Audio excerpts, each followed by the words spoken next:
pagi anak-anak. Pagi, Pak. Apa kabar semuanya? Alhamdulillah baik, Pak. Sehat. Alhamdulillah kalau gitu ya. Baik anak-anak, sebelum kita memulai pelajaran pada hari ini, ada baiknya kita berdoa terlebih dahulu. Iya, Pak. Ketua kelas Saya, Pak. memimpin doanya. Saya, Pak. Ya silakan. Baiklah, sebelum memulai pelajaran, marilah kita berdoa menurut kepercayaan agama masing-masing. Berdoa mulai. Berdoa selesai. Amin. Amin. Oke baik. Sekarang kita bapak absen dulu ya. Ya, Pak. Muhammad Dwi Cahaya Putra, Hadir, Pak. Anita Iranda, Hadir. Aita Nurahayu, Hadir, Pak. Umat Soleha, Hadir, Pak. Selvi Diasari, Hadir, Pak. Sela Hadir. Perahiliani. Hadir, Pak. Oke, ada semua ya. Iya, Pak.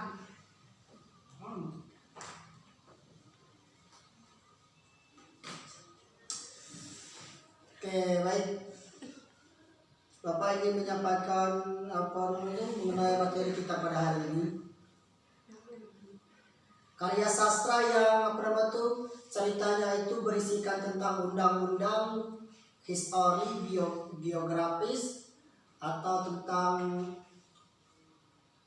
apa namanya itu, atau gabungan dari itu biasanya itu disebut apa?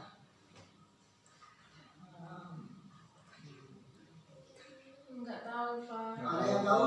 Enggak, Pak. Ya, tahu Pak. Cerita hikayat. Oh iya betul. Betul ya, jawaban dari teman-teman jalan tadi yaitu adalah cerita hikayat. Jadi materi kita pada hari ini yaitu adalah cerita hikayat.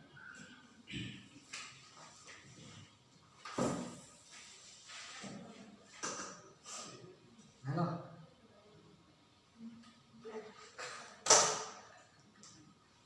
Nah, oke baik. Ini kompetensi dasar kita yaitu 4.7, yaitu menceritakan kembali cerita hikayat yang didengar dan dibaca. Nah, ini indikator pencapaian kita, yaitu silakan dibaca dan dipahami agar tidak ada kekeliruan atau kegagapahaman. Nah, materi kita pada hari ini yaitu adalah tentang cerita hikayat. Di sini ada 4 pembahasan. Yang pertama yaitu adalah pengertian hikayat, yang kedua karakteristik hikayat, yang ketiga isi hikayat, dan yang terakhir yaitu adalah nilai-nilai dalam hikayat. Oke, baik. Materi kita pertama yaitu adalah pengertian hikayat. Hikayat ini adalah karya sastra lama yang berbentuk prosa Melayu yang berisikan rekaan, di mana rekaan itu berisikan tentang undang-undang atau silsilah yang bersifat keagamaan, historis, biografi, atau gabungan dari kedua itu. Biasanya orang-orang dahulunya menggunakan hikayat ini sebagai pelipur lara, pembangkit semangat, dan juga sering digunakan di acara-acara pesta supaya pesta-pesta itu ramai. Dengan kita menceritakan hikayat ini, itu akan menarik orang-orang untuk berdatangan.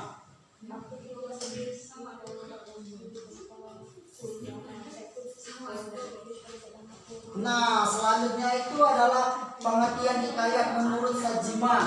Sajiman pernah menyebutkan bahwasanya hikayat ini berbentuk cerita rekaan, yang dimana cerita itu digunakan dalam karya sastra Melayu lama yang menggambarkan tentang kepahlawan, keagungan, atau menceritakan riwayat kehidupan seseorang. Yang selanjutnya yaitu adalah ciri-ciri atau karakteristik di dalam hikayat. Yang pertama itu adalah menggunakan bahasa Melayu. Nah, cerita hikayat ini awalnya itu digunakan oleh orang-orang untuk menyampaikannya menggunakan bahasa Melayu. Tetapi karena banyak yang tidak paham dengan bahasa Melayu, jadi cerita hikayat ini dirubahlah ke dalam bahasa Indonesia. Yang dirubah itu cuma bahasanya saja atau cara menyampaikan, tetapi isinya tidak berubah. Mengapa digunakan ke dalam bahasa Indonesia? Karena ketika kita menyampaikannya ke dalam bahasa Melayu, itu orang-orang banyak tidak paham dari bahasa Melayu. Dan ketika kita menyampaikannya ke dalam bahasa Indonesia, semua orang banyak paham. Karena bahasa Indonesia itu adalah bahasa pemersatu Indonesia. Yang selanjutnya itu adalah paralogis. Paralogis itu adalah di mana cerita hikayat ini itu tidak masuk di akal logika kita, karena ceritanya itu mengandung para tokohnya itu bisa menghilang, bisa kebal, bisa terbang lah istilahnya. Jadi ceritanya itu kalau kita hubungkan dengan logika, ceritanya itu sangat sekali tidak masuk di akal. Tetapi pada kenyataannya memang cerita itu aslinya seperti itu. Dan yang selanjutnya itu adalah Istana Sinteris. Nah, Istana Sinteris ini adalah tempat di mana terjadinya cerita tersebut. Karena istana itu biasanya ruang lingkupnya. Istilahnya itu cerita ini berasal dari zaman kerajaan. Yang selanjutnya anonim. Anonim ini adalah cerita hikayat ini tidak tahu siapa pengarangnya. Nah, selanjutnya di sini yaitu ada unsur-unsur dalam hikayat. Yang pertama itu ada unsur intrinsik. Yang pertama tema. Tema itu merupakan gagasan yang mendasari cerita. Yang kedua alur. Alur itu merupakan jalannya suatu cerita, di mana biasanya di dalam cerita itu terdapat 3 alur. Bisa alur maju, bisa alur mundur, atau juga bisa alur gabungan, yaitu alur maju dan alur mundur. Latar ini adalah tempat di mana peristiwa itu terjadi. Apakah peristiwa itu terjadinya di sungai, di hutan, atau di dalam istana, atau bahkan di luar istana. Yang selanjutnya yaitu adalah pemeran tokoh dalam cerita. Yang pastinya di dalam sebuah cerita itu pasti memiliki tokoh, baik itu tokohnya jahat, baik tokohnya baik, ataupun mengandung tokoh-tokoh yang sedih-sedih lah misalnya ya. Nah, yang selanjutnya yaitu adalah sudut pandang. Nah, sudut pandang ini biasanya bagaimana pandangan masyarakat atau orang-orang sekitar mengenai cerita tersebut. Apakah baik cerita itu bagi masyarakat atau burukkah cerita itu dampaknya bagi masyarakat. Yang selanjutnya itu adalah gaya. Gaya di sini adalah gaya bahasa untuk menyampaikan suatu cerita. Next. Nah, yang selanjutnya adalah bagaimana cara kita memahami isi hikayat. Yang pertama itu mudah sekali caranya, yaitu dengan cara menentukan siapa tokohnya, dan yang kedua apa yang dilakukan tokoh itu, dan yang ketiga bagaimana tokoh itu melakukannya dan apa yang dilakukan oleh tokoh itu. Oke, next. Nah, yang terakhir yaitu adalah nilai-nilai dalam hikayat.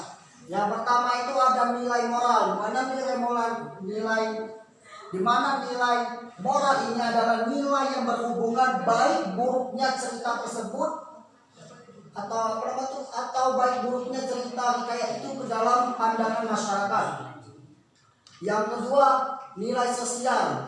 Nilai sosial ini adalah nilai yang menghubungkan kehidupan masyarakat setempat dengan cerita itu. Yang selanjutnya adalah nilai agama. Nah, nilai agama ini adalah bagaimana cerita hikayat tersebut bertentangan atau tidaknya dengan agama.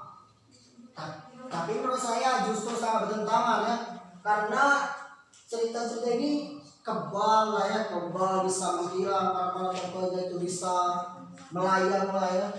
Tapi kalau kita hubungkan dengan agama itu tidak ada hubungannya dengan agama. Jadi cerita ini kalau kita hubungkan dengan agama tidak masuk di akal. Yang selanjutnya adalah nilai budaya. Nah, ini yang terakhir. Nilai budaya merupakan nilai yang berhubungan dengan adat istiadat suatu daerah apakah cerita hikayat itu menyentuh budaya mereka atau tidak?